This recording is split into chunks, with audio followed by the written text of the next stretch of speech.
Hello friends, in this video I will show you how can you delete your Facebook page. Okay, let's see friends, I show you.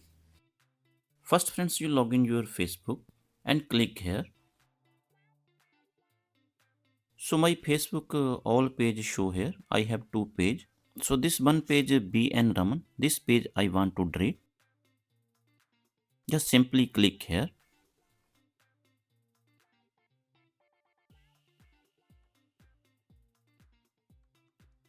So friends, my page open ready. Click here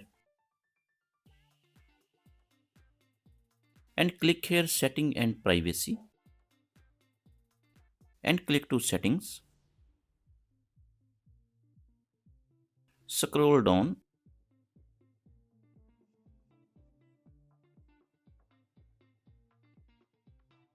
and here have option access and control. Click here. So friends, here have three option: deactivate page and unpublish page and delete page. So I want permanent delete this page. So click here delete page and click to continue. And again click here continue.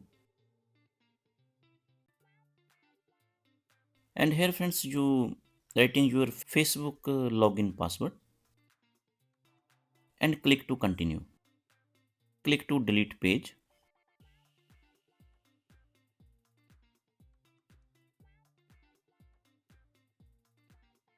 So friends, my Facebook page permanently delete ready. If you like this video, like and subscribe my channel. Thanks for watching.